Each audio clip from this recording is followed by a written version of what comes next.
The American working class paid a very large price for enriching the rest of the world. Is there such a thing as 100% truth? You can get a bloody long ways by being honest. We really have no idea what they're doing to us. These aren't trivial technologies, you know. Some of the belief system that we have politically, liberal or conservative, we're born with. It's not the fact that the conservatives are right or that the liberals are right. They're both necessary, annoying as that is. Trigger warnings clearly make things worse. There's a lot of Latinos in the room here. Were you trying to encourage us to go out there and have 10 babies? You're trying to say they will make 10 babies in a heartbeat if you say that. Who had an absolutely dreadful morning and is just as bitchy as can possibly be imagined? That's kind of what Twitter's like. I'm not really accustomed to being slower than someone else in the room. Can't believe I said that, actually. I actually can't believe I said that. You know, you ain't seen nothing yet. Patrick Bet-David and Jordan Bernt Peterson.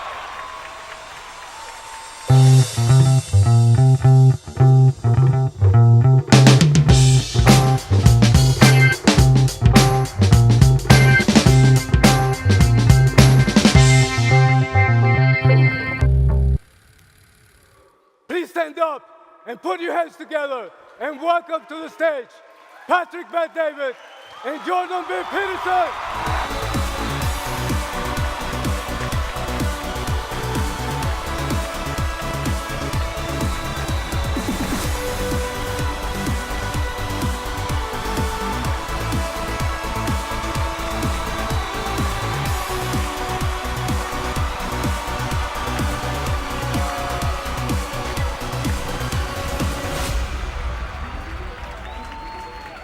How you feeling, first of all? How you doing?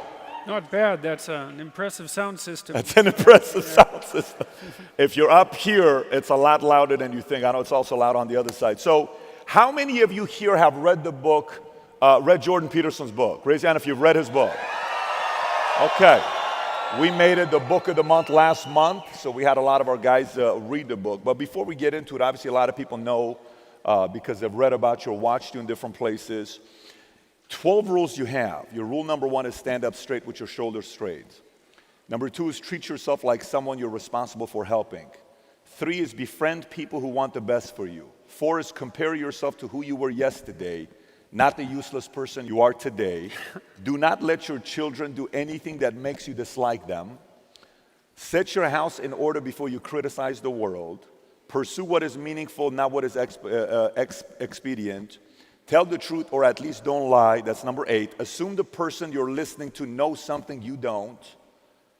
Be precise in your speech. Do not bother children while they're skateboarding. And then last but not least, pet a cat when you encounter one in the street. I heard somewhere you said it was 40 rules and you narrowed it down to 12. It was originally 42, and I'm working on another set of 12. So what was the cutoff? Like, what was number 13 that missed out? Was it like a battle for number 13? I'm curious to know what number 13 was for you. Well, I tried to pick a set that would make a coherent narrative. Mm-hmm. And so it wasn't like the rules differed in quality particularly. I think they were all worth writing about. But when you write a book, you want it to have a certain internal consistency, and so I went for that. A couple of the rules that didn't make it were be careful who you share good news with. That's a good one, because you want to share good news with people who are going to be genuinely happy for you, and that's one way that you can identify those people who are truly on your side. Wow. That's powerful. There was a corollary to that, which was be careful who you share bad news with, because that's equally tricky. You know, you want someone who will listen to you when you're having trouble and allow you your grief, especially if it's a consequence of something tragic, and who won't try to one-up you, you know, because often when you're talking to people, they'll be thinking about what they have to say that's worse, and that's not helpful if you need a listening ear. Make one room in your house as beautiful as possible. That's what I'm writing about now. I talked a lot already about the necessity of cleaning your room, which is, you know, in some sense a foolish piece of advice because it seems so obvious, but it's not obvious at all. And you'll find if you try it, especially if you're in a household that's not very functional, that encounter obstacles that you couldn't imagine existed while you're trying to put your life in order. And you can take your surroundings beyond order and move towards beauty, and that's unbelievably useful because, well, beauty calls people to their higher being, I would say, and to make friends with beauty is to introduce yourself very carefully to one of the mysteries of life that make it worth living. And so those are a few of the rules that didn't make the original cut, but that I'm still working on and still thinking about. I'm definitely looking forward to reading the next book that you come out with. Those were very interesting rules. Appreciate you for sharing it with us. Thank you for sharing it with us. So you know, there's this saying that says, tough times produce strong men produce good times produce weak men produce tough times. Yes. If that's the truth, which phase are we in today? Well, if you think about it historically, you have to say that we're in good times. I mean, that doesn't mean everything about the current times are good, and of course life is always tenuous and difficult, but it's 1919. If you go back 100 years ago, imagine what the last 5 years would have been like, right? The entire world was encapsulated in a terrible war. The trench warfare was absolutely brutal, and that was a 5-year period, and then that was followed by the Spanish influenza, which killed 120 million people. And, you know, so I'd rather be here now than there then by a substantial margin. And I think life is never easy, even under relatively positive conditions. But I would say that it's very difficult to make the case that we're not in good times. And I especially think that's true if you look at the world globally. The American working class, and maybe the Western working class in general, paid a very large price for enriching the rest of the world. You know, I mean, China's come up in a miraculous way in the last 40 years. South Korea, India, well, all of Southeast Asia, and increasingly Africa too, because the fastest growing economies in the world are now in sub-Saharan Africa. And that's produced a tremendous competition for working class people in the West. But speaking on a global level, there's never been a better time for the majority of people to be alive. And the future, although we're vulnerable and terrible things can always happen to us, it's hard to make a case that the future doesn't look comparatively positive. We're becoming extremely technologically sophisticated, and the world is changing at an incredibly rapid rate, and the only way we're going to be able to manage that in a positive way is if each of us, or as many of us as possible, are capable of making wise and careful and truthful decisions. And if we do that, then, you know, maybe things can continue to improve. The rate of absolute poverty in the world has fell by 50% between the year 2000 and the year 2012. You know, that's the fastest rate of economic improvement in the history of the world. And there's plenty of reason to be optimistic if you're inclined in that direction.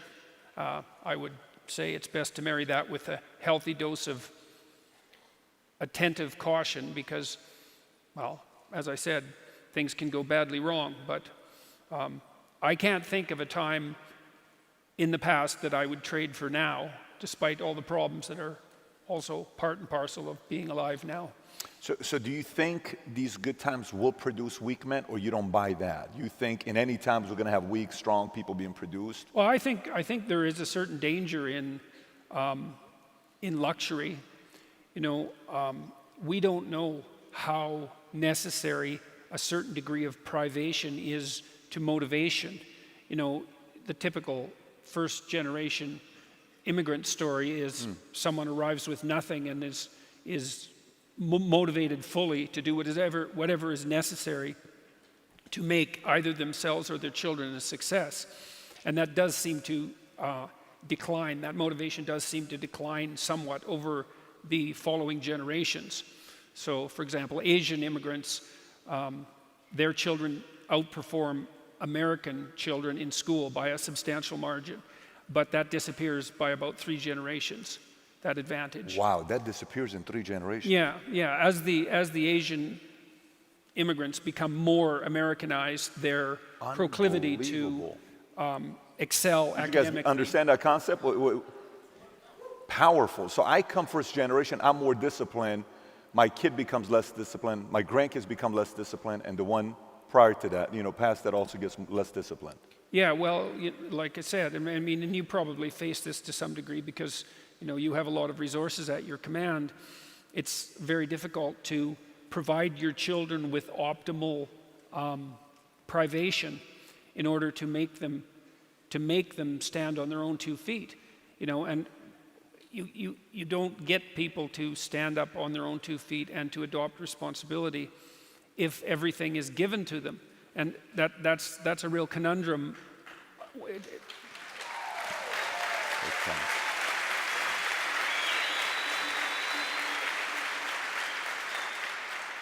Well, it's a real conundrum as you become successful, because you're in a situation where if your children ask you for something, there's no formal reason for you to say no, because you can provide whatever is being requested.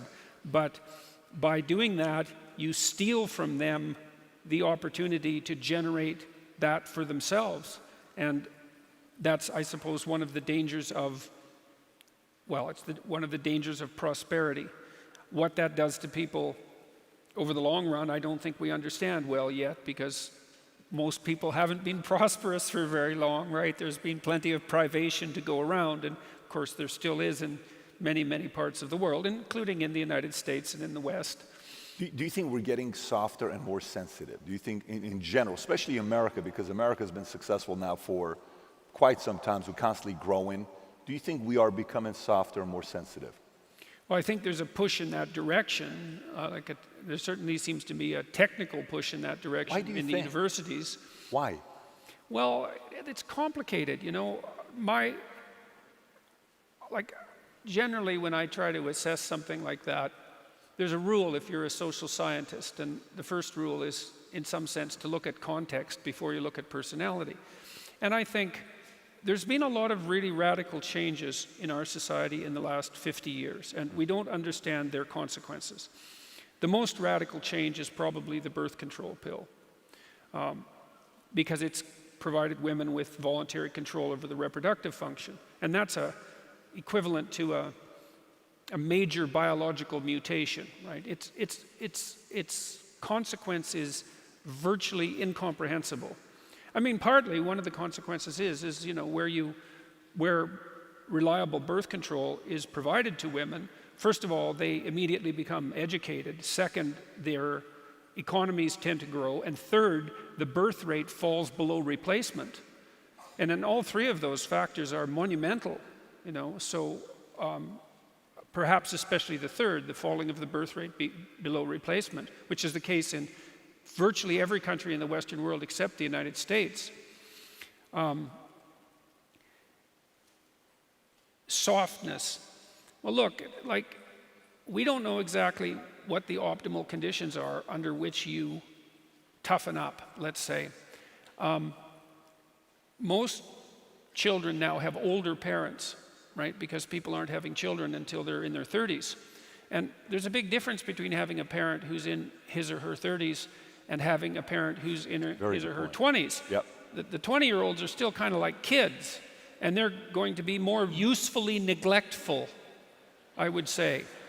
Well, look, one of the things we used to do with my daughter when she was very little was, she was about 1.5 years, is we'd have her in a room alone, and she would usually complain about that for a few minutes, and then she'd find a way to amuse herself. She liked to take books out of shelves and put them back in, and if you let her get through that initial bit of misery, then she would learn how to regulate herself, and she got very good at that.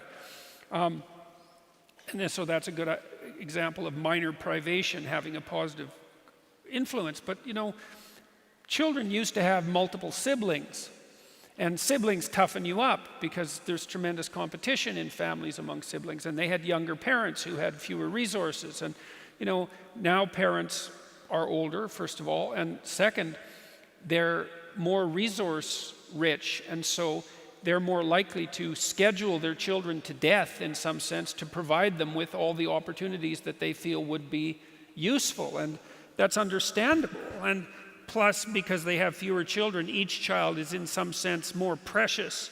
You know, not like if you have 10 children, you don't love all of them, but you know, there's 10 of them. There's only so much excess attention that can go around, and they do a lot of socializing each other rather than being socialized by parents. But if you only have one child, you know, you're going to devote all your resources to providing them with absolutely everything you can provide them with, and one of the dangers of that is that you'll overprotect them and you'll provide them with too much. And we don't understand those dynamics, right? We don't understand how much you should stay hands off your kids and let them go out there and make their own mistakes and find their own way. And that's tricky, and we're ignorant about it. And so I think one of the consequences of that is that we do have a reasonable percentage of young people, maybe young adolescents, the kind that you hear about at university, who have been overprotected and overscheduled and under-challenged in some sense. We extend that overprotection far longer than is helpful.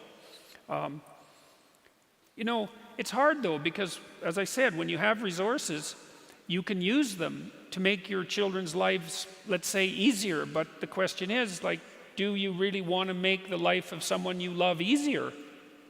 And that's an incredibly difficult question.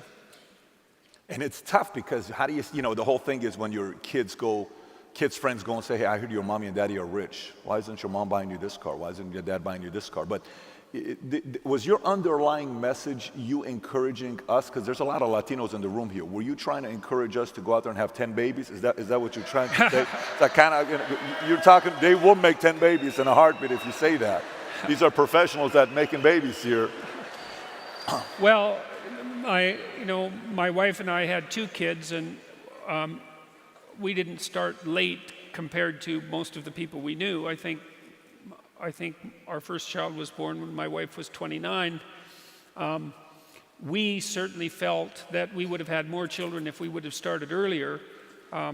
There's no doubt that, and this is a very important thing to know, you know, there's not that many things in your life that are of central importance. There's half a dozen, I would say. There's your friends, there's your family, your intimate partner. By family, I mean your siblings and your parents, but then there's your children, there's your career, there's your educational trajectory, there's how you take care of yourself and protect yourself from temptation, and what sort of useful things you do in the time that you're not working. But you know, children are a third of life, something like that, maybe more, and so I would certainly recommend that you don't miss it. It's complicated because, of course, now in most situations both parents have to work, and but it's always been complicated to raise children. They're a long-term investment, but yeah, right, which is hard. That's why it's hard to even pay childcare workers, right? Because the payoff for having a child doesn't occur until 2 decades later, or sometimes 4 decades later. But it's not something you want to miss, that's for sure, because it's well, that's life, you know. It's part of the human condition, and little children pay you back immensely if you have a good relationship with them, you know, if you're on their side and encourage them, because they're an unconditional source of joy and love.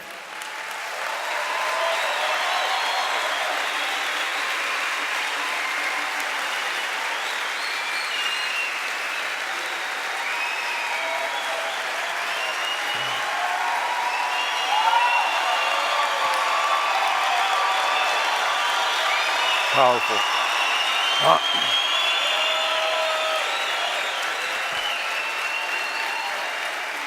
You know, the other thing I noticed that you should all know is that as you get older, your family, the family you've produced, becomes more and more important. You know, so we teach young women in particular that the fundamental goal of their life is going to be their career. And, you know, first of all, most people don't have careers, they have jobs. And those are very different things. But you're not a very happy camper, so to speak, if you're 45 and you have no one, and it doesn't go upwards after that. So don't miss it. So, Jordan, follow up to that. I got a question for you. Very good point. Follow up to that with you is, you know, we're going to have President Bush here speaking in the next 2 days. I don't know when he's speaking in the next 2 days, but he's speaking. I can't say because Secret Service told me I can't give the specific time. Everyone's trying to figure it out. I almost gave you the time. Some of you guys were waiting for that. But, you know, why is it that so many powerful political families send their kids off to boarding school? And I don't know, as a clinical psychologist, how much research or how much of that have you looked at with the link to boarding school teaches independence, toughens them up a little bit, the whole opportunity to have your kids have a little bit more challenging times for them to go through? What are your thoughts on boarding school?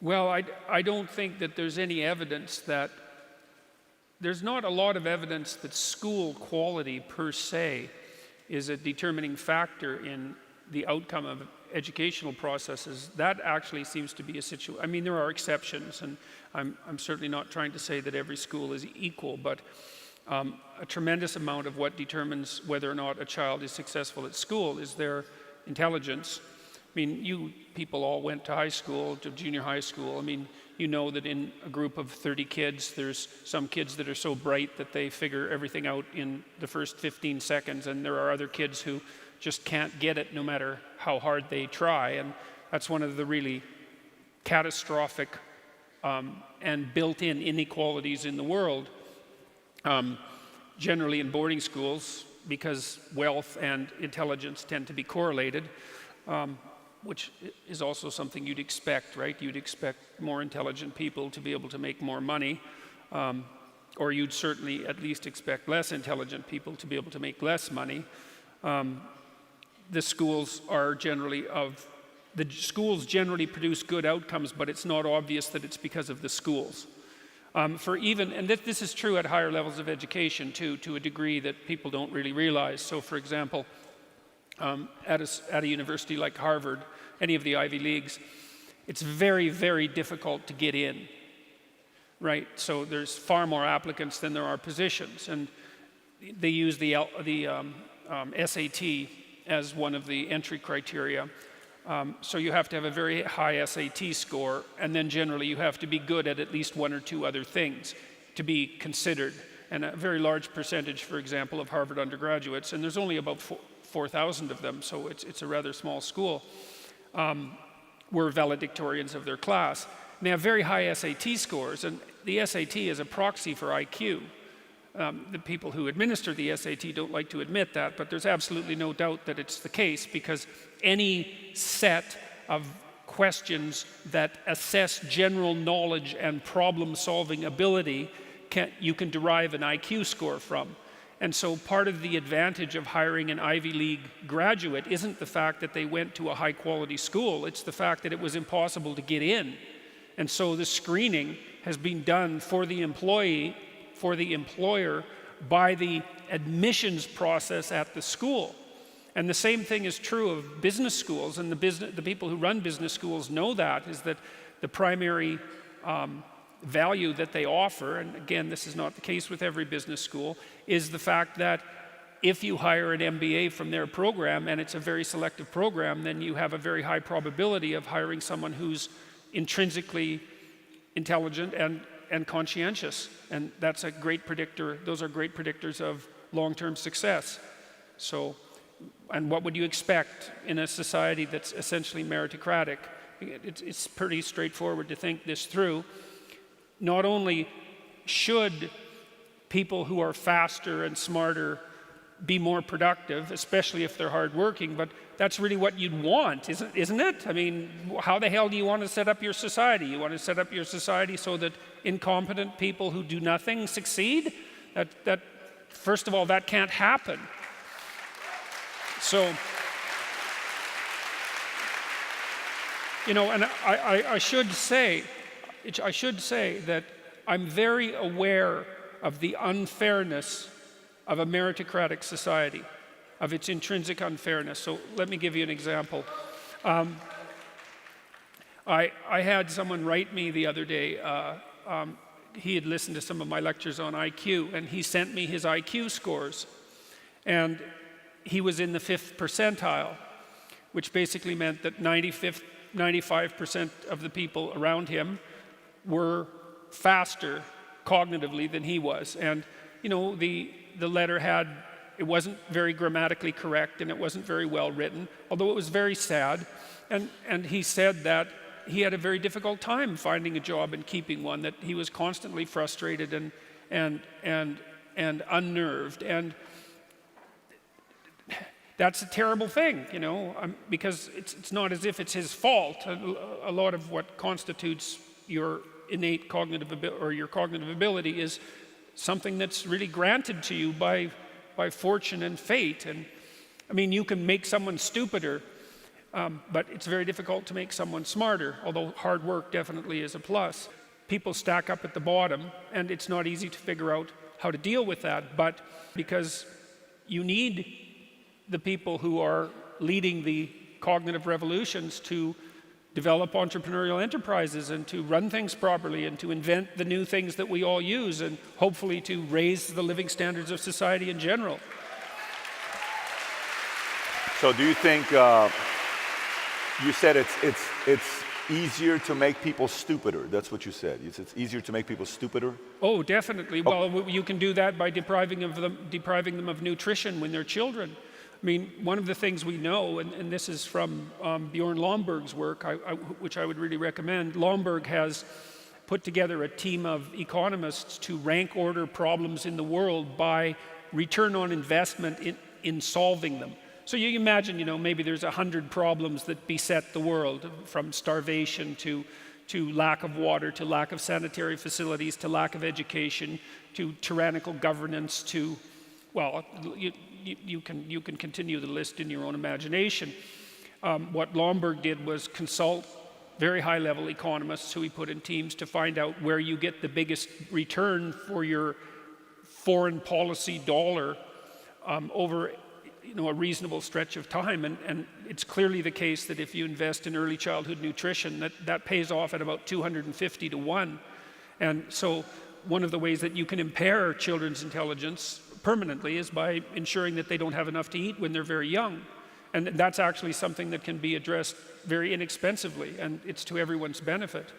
So that's one way you can make people. Oh yes. So let me ask you this: do you think media makes us smarter or stupider? I think it makes some people smarter and some people stupider. I mean, well, look at television. See, you got to kind of fragment. You got to kind of fragment the people that you're talking about into different groups, you know. It's like asking whether daycare is good for kids or not. And the answer is, if the daycare is better than your family, then daycare is good for you. And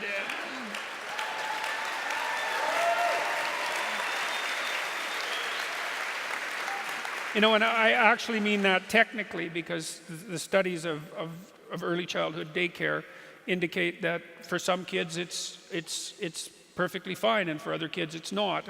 It's good if your kid is extroverted and ready to play with other children and so forth. There's a lot of individual differences that have to be taken into account. So media in general, look, imagine that you're a little kid and, you know, your parents are neglectful and you're in your crib most of the time, but the television is on. Well, that's a hell of a lot better than just being in your crib, you know. And so it is pretty clear too, over the last century, on average, IQ levels have gone up by quite a substantial amount. And the reason for that seems to be that the very low end has been pushed up. And some of that's going to be a consequence of increased nutrition, and some of it's going to be a consequence of the fact that television is a lot better than nothing, like infinitely better. Now, whether television is better for you than, you know, a diet of high quality literature, that's a whole different question. Whether it's better for you than playing properly with your peers, engaging in pretend play and all the other things that you have to do to establish yourself as a competent child, that's also another question. But generally speaking, I would say that the dispersion of the media technology we have has made us far more intelligent. And the other thing that's worth thinking about too is that computers also make us more intelligent, I would say, not because of the content, but because of the technology. You know, you got to be pretty damn organized and sharp to keep your phone and your computer working. These are high maintenance gadgets, you know, and it actually annoys the hell out of me because, you know, I was sort of old enough so that computers came along. A lot of people my age aren't very good at using computers, and people who are older are even worse. I made a decision when the computers started to become omnipresent, and so that would have been about 1993, that I was going to spend a year, and that was the first year that I was teaching in Boston, pretty much doing nothing but figuring out how Intel 486s worked. And it meant there was a lot of other things that I had to put on hold, but I did become a competent computer user, and I'm pretty fast. But, you know, my son, it's just annoying as hell to watch him on the computer and on the phone and my graduate students as well, because they're so much faster than me that it's not even funny, and I'm not really accustomed to being slower than someone else in the room. And so, you know, it's you know, the other thing you see too is that, I mean, certainly I would say if my son and my daughter are both competent technology users, my son in particular, although my daughter has her shining spots too, especially for use of social media. But, you know, if I had children now, the one thing I would bloody well make sure that they knew was how to use a computer, how to program, man. Because if you're smart and you can use a computer, you are so much smarter than you are if you're just smart that it's not even funny. You know, and you talk to people, you see this in Silicon Valley all the time, you talk to people who are expert computer users, they are so bloody powerful it is just beyond belief. So, and that's going to do nothing but expand, right? Because Moore's law is not dead, and computers are doubling in power every 18 months, and who the hell knows where that's going to go. So your kids, they should know everything they possibly can about how to spin a computer on their finger like a basketball player. So is that one of the reasons why you love Twitter so much? Well, Twitter, yeah. I have pulled back from Twitter almost entirely in the last 4 months, and I can't say that that's done me any psychological harm. I've quit reading the comments. You know, the comments on Twitter are really kind of, they're such an odd way of communicating, because let's say you tweet something out and it goes out to, who knows, I think I have 1 million Twitter followers, it's something like that. And I don't know how many of them read what I tweet, but let's say 10,000 or something. It's just a guess. Who comments? It's not like it's a random sample. You know, like if I just pointed to 50 people in the audience randomly and asked for an opinion about something, I'd kind of get a good sample of what the audience thought. But if I said, okay, who had an absolutely dreadful morning and is just as bitchy as can possibly be imagined? Okay, so why don't all you people stand up, okay? And then I'll ask the most miserable of you for your opinion. That's kind of what Twitter's like.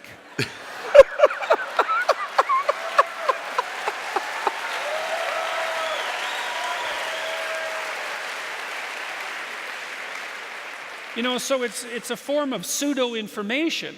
It's like you're communicating with people, and you respond to it like you're communicating with people because, well, you're accustomed to communicating with people, and so that's how you respond. But you don't know what the hell's going on with the person who's commenting. You don't know if they are even real, if they're hiding behind some false pseudonym, or if they're trolling, or like I said, if they just had an absolutely miserable day and need to, throw a dart at someone to alleviate some of their stress. So, and that's a problem with social media in general, all these new communication technologies that we've evolved. We really have no idea what they're doing to us. I mean, they're really, really hard on young women in particular. Facebook, and I mean, you think about it, when I was a teenager, I mean, I did, God, if I had to write a book about the stupid things I did when I was a teenager, it'd be a very thick book. And it'd be a worse book if there were photographs accompanying it. But I had this advantage that young people today don't have, which was, well, when my day of stupidity was over, I could go home and it was not there. Like it wasn't on Twitter, it wasn't on Facebook.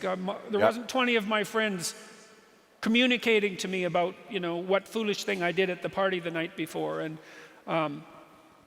And young people now, they're just followed by paparazzi, essentially, constantly. And I've watched that with the young teenage daughters of many of my friends, because my kids were a little too old for that to actually have happened to them. But God, it's miserable. And we know that there is some relationship between the amount of time people use Facebook, for example, and their mental health, which means the more they use Facebook, the more depressed they are.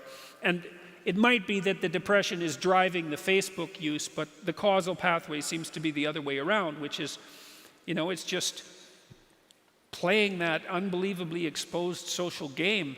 That's hard on people. And these aren't trivial technologies, I mean, they're transforming the way we communicate with one another, and they're completely uncontrolled experiments. We have no idea what the medium or long-term consequences are going to be. And we'll never find out either, because, of course, the communication landscape changes so quickly that by the time you get adapted to one communication technology, another one has come along that's even more confusing that you now have to master. And so, well, that's why it's necessary for everyone to develop their own modicum of wisdom, I believe, because I don't know how else we're going to be able to deal with this technological transformation that's going to is already coming across us like a tidal wave. And you ain't seen nothing yet. The people in Silicon Valley have plans that, well, that make you think that the whole place should probably be bombed just for the safety of the rest of us, because there's tremendous danger in that rapid acceleration of machine intelligence, and we have absolutely no idea where that's headed. So, and maybe it'll be great. It's possible that it'll be great, but power cuts both ways. So hopefully we can control it with our wisdom, and that's pretty much up to each of you to put your lives together so you can make good decisions.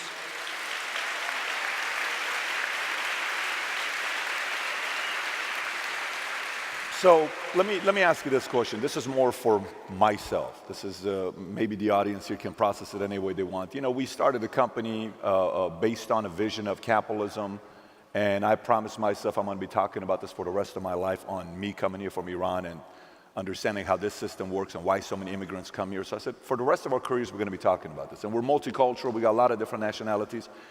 And that's 54% Latino. I think the second largest population in this room is probably African American, and then it's going to be Caucasian, and then it's going to be, I can't let out my Filipino community that we have here as well. And then we got a handful of Middle Easterns here as well, a few hundred Middle Easterns. But here's my question for you. And by the way, I want everybody to hear. I actually don't have a clue what he's going to say, but I'm very curious. I don't have a clue what I'm going to say either. For me, over the years, I like to ask birthdays.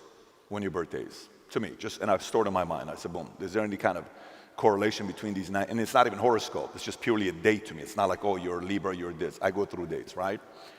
And then the next thing I do when I start asking people questions is if they like math or they don't like math. So one time we're sitting there, we're having a debate politically, about capitalism and economy and how money works and all this other stuff. And this one person was absolutely against capitalism, okay? It's like, oh my gosh, this whole capitalism stuff, it's, you know, who cares about the money and who cares about this? And I said, let me ask you a question. Were you somebody that liked math growing up? I hated math. I said, interesting. Okay, very interesting that you hated math. Do you think some of us are born with liberal wiring and some of us are born with conservative wiring? So it's 40-40. So I've got 3 kids and they're all different. From day one, they've all been different, right? 40-40, and then there's a 20% in the middle that's kind of trying to figure out, let me see which argument makes more sense. Okay, this makes sense. Okay, cool. I think this makes sense because it seems like some people, no matter what you say, they're just not going to change. And there's no way in the world if 45%, whatever the numbers are, Democrats and 45% are Republicans, let's just say you put that number there, you can't say both sides are idiots because one side says the other side are idiots, the other side says the other sides are idiots. It's just, you can't sit there and think that. It just doesn't make any sense. Yeah, well, they're both right some of the time. Right, so they're both right some of the time, but do you think some of the belief system that we have politically, liberal or conservative, we're born with? Oh, yes. You do think that? Oh, I think the evidence for that's tell very us clear. more. Tell us why you say that. Well, okay, so there have been good personality studies done for, I would say, about 30 years. And the reason for that is that we figured out a personality model about 30 years ago that's stable cross-culturally, and it was mostly derived statistically, and it required a fair bit of computational power to derive. And basically, the way that it was derived was that thousands of people were asked hundreds and hundreds of questions, and then computers could figure out how the answers grouped. So if you were likely to say yes to question A and also to question J, maybe that was a tendency across a large group of people, and so you could assume that there was something similar about question A and J, and you could sort the questions into groups. And it turns out that questions about personality sort into 5 groups. And there's some argument about exactly the right number, but it doesn't matter. It's somewhere between 5 and 7, and you can break the 5 down into 10, but whatever. We've got a pretty good overall descriptive structure, like the periodic table of the elements for personality. And if you're an extrovert, man, it's like you want to be where the action is. You want to be where the party is. You're telling jokes and you're setting up social occasions and you smile a lot and you talk a lot and you want people around you all the time. And a tremendous amount of that is influenced genetically. And you can tell that if you have children because your children are like that from like day one. No doubt about it, yeah. My son's quite extroverted. Well, my daughter is as well, but you know, he was a flirt when he was 9 months old. It was ridiculous. Well, it was ridiculous. My wife used to pack him along on her back on one of those little, and I would do the same thing, on one of those little, you know, those little baby carriers. And I can remember one time we were on a cruise ship, just taking a small cruise from Maine to Nova Scotia, and we got on the boat, and we were wandering through a group of people, and it was like being with a rock star, because he was sitting in the back of the little baby holder, smiling away, you know, like flirting like mad, and waving at everyone. And that was there right at 9 months. And so people differ in extroversion, and that's positive emotion. They differ in neuroticism, and that's negative emotion. Some people are much more sensitive to depression and grief and anxiety. Their threshold for threat is a lot lower. Some people are agreeable rather than disagreeable, and agreeable people are very empathic and self-sacrificing. And the empathic part is good because, you know, it's useful to be empathic, especially if you're caring for people who are in real trouble.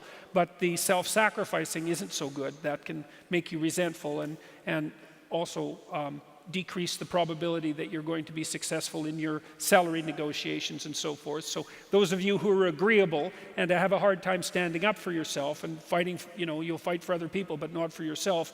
It's a very good skill to develop, that ability to watch your resentment and see what you need and then make a case for it. It's a hard thing to learn. People differ in conscientiousness, that's orderliness and industrious, and they differ in creativity, which is openness. And a lot of that's genetic. It's there to begin with. Now you can move that with the environment, you know, but you know, you have a character. It's there. Liberals are higher in openness That's trait creativity. And lower in conscientiousness, especially orderliness. And that seems to be because they believe, or let's say, their niche is an informational niche. They believe that the free flow of information is worth the risk. So that'd be the free flow of people across borders, the free flow of ideas across borders, the free flow of concepts across categories. They'd rather that the borders were permeable. Now, the conservatives are low in openness and high in conscientiousness, especially orderliness, and they take the opposite tack. They think, well, yeah, there's danger in too much openness. There's danger in borders that are too permeable. Things can change too fast. Entire societies can become destabilized, and everyone can end up not knowing which way is up. And the thing is that both of those attitudes are correct. It depends on the time. Because sometimes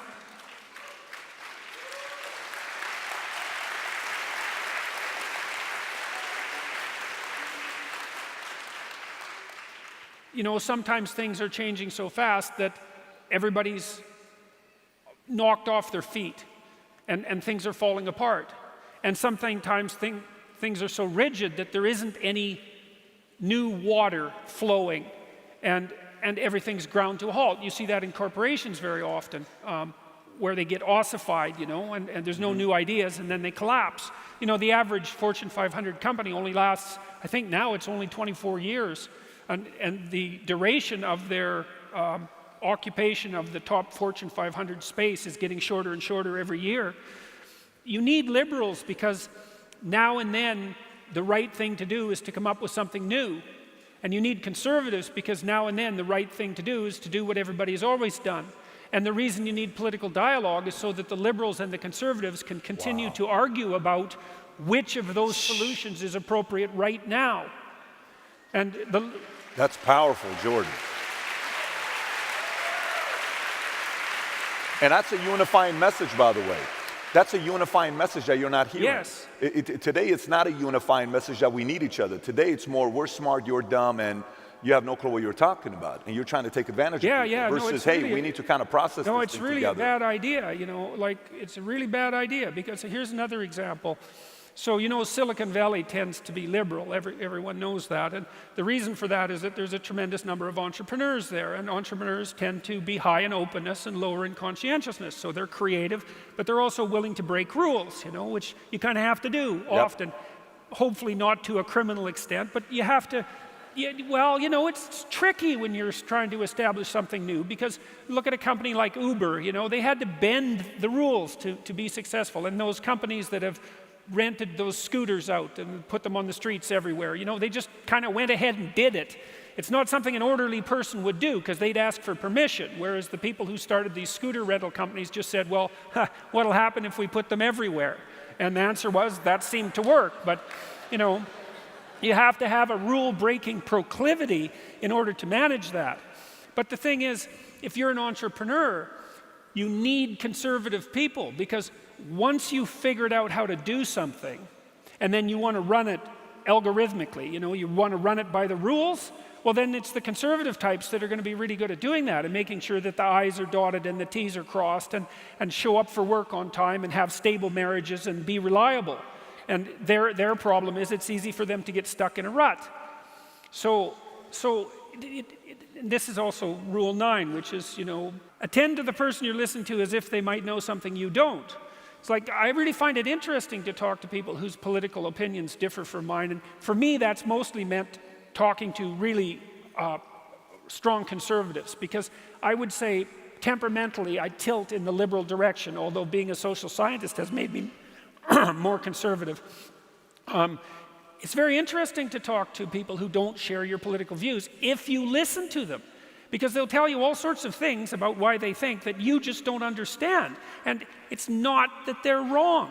It's that sometimes they're wrong and sometimes they're right. And the whole point of free speech, as far as I can tell, the deep point of free speech is that it's all as if we're riding on the back of a giant snake, and it's twisting and turning all the time, and we're trying to figure out how to stay in the center so that we don't fall off the sides, And sometimes it's time for a bit of a tilt to the left, and sometimes it's time for a bit of a tilt to the right. And the only way you can tell when that time is by having a discussion about it.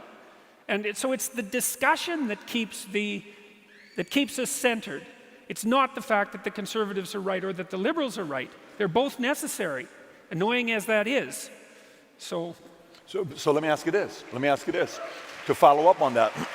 So is there such a thing, because, so I sit there and I listen to somebody. I was at Wayne Hughes' house, and Wayne Hughes had Bill Clinton's campaign manager, and Wayne Hughes had George Bush's campaign manager, right?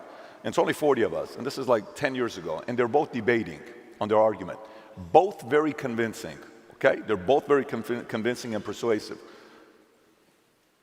Is there such a thing as 100% truth? Or is truth always adapting?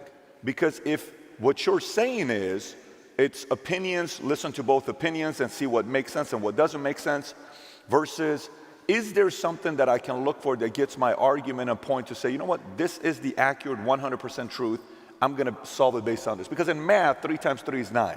I don't need a liberal, conservative, libertarian, conservative, whoever it is to tell me, right? 3 times 3 is math.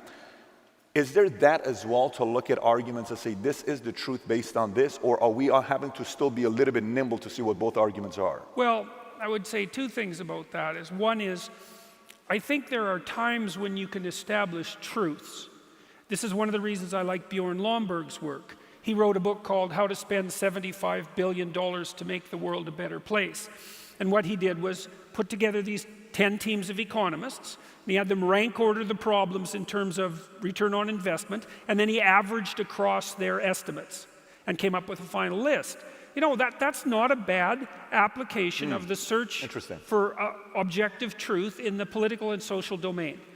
And it's relatively apolitical, right? Because the economists he gathered represented a variety of different political beliefs. And so I think there are times when there are objective facts that present themselves in the political sphere, but most of the time political discussion is more like marital negotiation, and it's right when it works in the world. That would be the first thing. Like, let's say you have a plan and you implement the plan, and the plan turns out the way that you expected it to. It's a pragmatic definition of truth. Okay, that plan, flawed, no doubt that it was, imperfect, no doubt that it was accurate enough so that when you implemented it, it justified its own structure. And that's a lot of the way we judge truth in the world, right? Is you think you're right if you do something and it works. And that doesn't mean you're 100% right, and it doesn't mean it's going to work forever, but because you're ignorant and because your knowledge is limited, that's kind of what you've got. And so that's one form of truth. And then another form is, well, can we agree in a negotiated manner? Like, we kind of hope that if we're trying to solve a problem, that we can talk until we come up with the least bad alternative that both of us can live with. But that's not the truth, though. We're compromising, right? Maybe your idea is better than my idea. I'm not, you know what I'm saying? So let's just say your idea is better than my idea, but I'm better at convincing you than you are convincing me. That doesn't mean the best idea is being implemented, right? Oh, that happens all the time. There's lots of times when the best idea doesn't win. Right. But that's partly why the fact that we're constrained by the world is helpful. I mean, what you want to do in politics. Do you know what I'm saying? Like, what I'm trying to say is like, so I want to know, is there a formula to get to the truth so then I can say, this is where I stand on this position?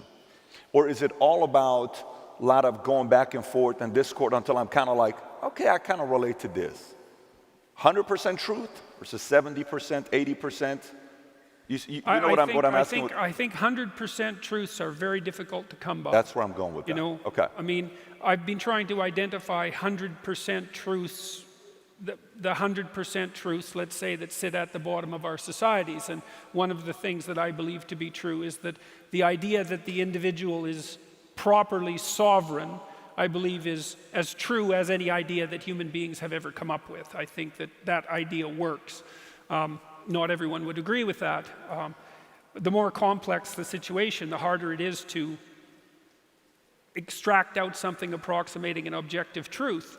And so then so much of it depends on negotiation and discussion and agreement. Now, there are ways of of addressing that as well. You know, one of the reasons that the United States works so nicely compared to many other countries is that, well, you have a plethora of states, and each of those states, in some sense, is an experiment, and all of the substructures of those states are experiments. Sure. And you know, because you have so many experiments going on, which is also one of the advantages of an open society, is you can kind of observe and see with all these solutions being generated which ones seem to be efficient and effective. And so one of the ways that you come up with truth from the political level is essentially through a Darwinian process. You know, if you really want to solve a complicated problem, maybe you try to solve it 100 ways. And then you take the best solution. Got it. And look, this happens to entrepreneurs all the time too, you know, like most entrepreneurs, this is something to know, well, most entrepreneurs, most creative people fail at producing their creative product and monetizing it, right? So your default position, if you're a creative person, is you're gonna fail. And so, and that's because it's hard to come up with something new, and it's hard to present it to the market at the right time, and it's hard to market it. Like, those things are really, really difficult. And so what successful entrepreneurs do is they just keep doing it over and over and over and over and over and over and over. And eventually, if they're fortunate, one of their ideas happens to hit the right place at the right time. And so that's also Darwinian in some sense. You know, you're creating all these little enterprises that are sort of alive. They're run by people after all, and even if your idea is good, that doesn't mean it will be successful. There's so many things that have to be taken into account. So this is partly why persistence, and that's part of conscientiousness, is so useful. It's like, you know, what do they say? If at first you fail, then try again. And that would probably mean try something different rather than the same thing. But persistence is helpful because it enables you to run many, many experiments. And you need to know that the baseline is failure. You know, it's important because otherwise you'll blame that on yourself. You know, and some of that's useful because there's probably some things that you could improve about yourself. But it's very difficult to go from 0 to 1, you know. If you're starting out as a salesperson, for example, the hardest sale is the first customer. And then, you know, they get easier with each additional customer. But so last question for you before we wrap up. Last question before we wrap up is, so say I see somebody in the room here, hypothetically, and I say, oh my gosh, I would love to, you know, have that kind of a life. I'd love to make that kind of money, right? And I compare myself to them, right? I'm saying, oh my gosh, what if one day I can be that person? What if one day I can have that life, right? How do I go from there to actually wanting to live it and become a reality versus not allowing envy and resentment pin me against them? Kind of like, you know, Cain wanted to be Abel, but he couldn't, so he goes and, you know, kills Abel. How do you manage that? well, the first thing I think you need to understand is that these people that you're comparing yourself to, you don't really know very well. You know, and what that means is that you see their shiny outside, but you don't see the reality of their life. And so what you're...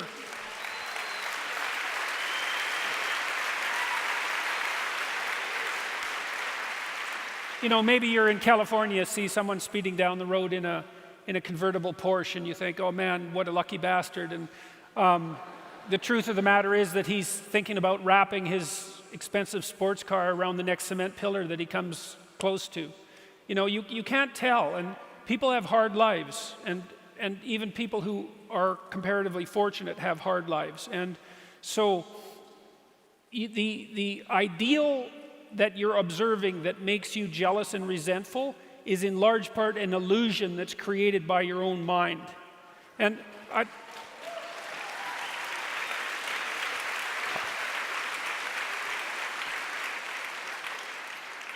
you know, I can give you just one example. Is like, I know a fair number of extremely wealthy people, and most of the people I happen to know are people who've made their money themselves.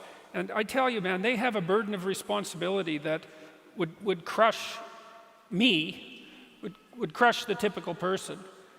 They're just working flat out, like 90 hours a week, and they have thousands of people depending on them, and they have their money, and they have their status, and that's not nothing. But don't be thinking that there isn't a price to be paid for that. They don't see their families, they're often divorced, they don't see their children grow up, and they don't have time off. Now, there are wealthy, what would you call, playboy types, I suppose, who live out the dreams of wealth of a foolish 14-year-old, but they're not that common, and you have to be careful of what you're jealous of because you don't really know what it is. And then the other thing that's kind of useful is to understand that you're different from everyone else. And this is especially true as you get older. When you're 17 or 16 or something like that, comparing yourself to other people makes a certain amount of sense because 16 and 17-year-olds, they're kind of the same, which is why when you go off to university, you can make friends so quickly. It's like, I'm just about 60. It takes me like 15 years to make a friend now, as opposed to the 2 months that it took when I was 17. You're quite different from other people, and you shouldn't be comparing yourself to them because they're not like you. They don't have your family. They don't have your temperament. They don't have your troubles. They don't have your abilities. The only person that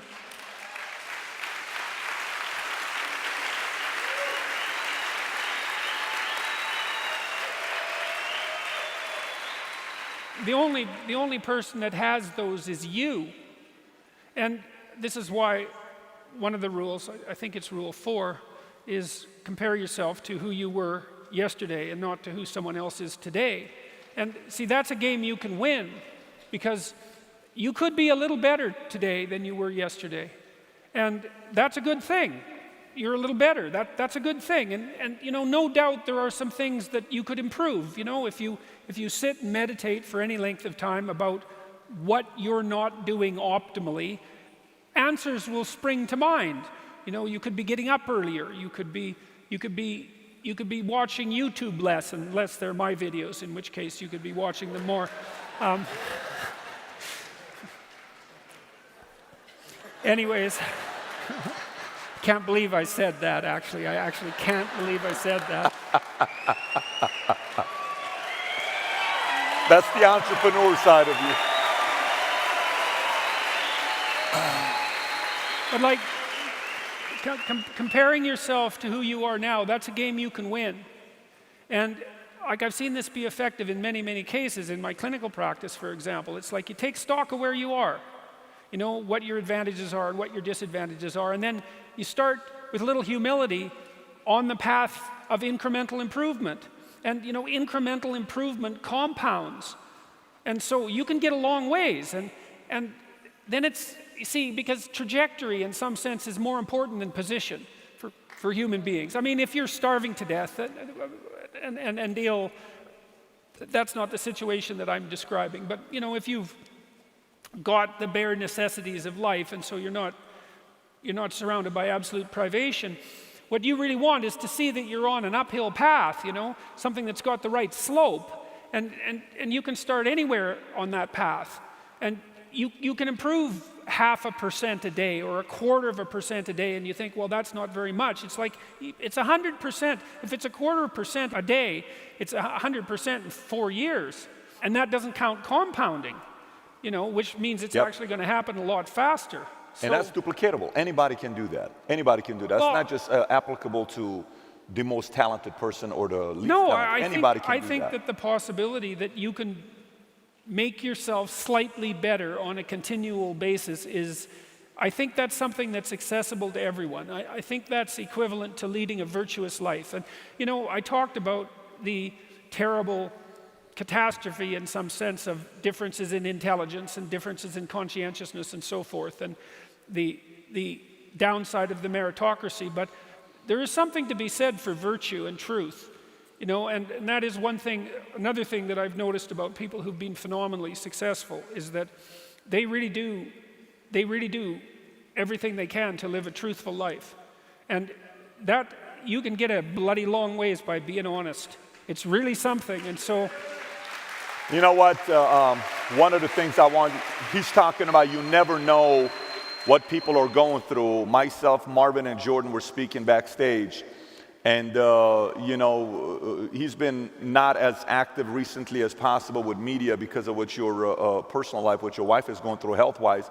And he still kept his commitment to come out. He has so much respect for somebody like Jordan Peterson to still keep his commitment. And that's tough to do.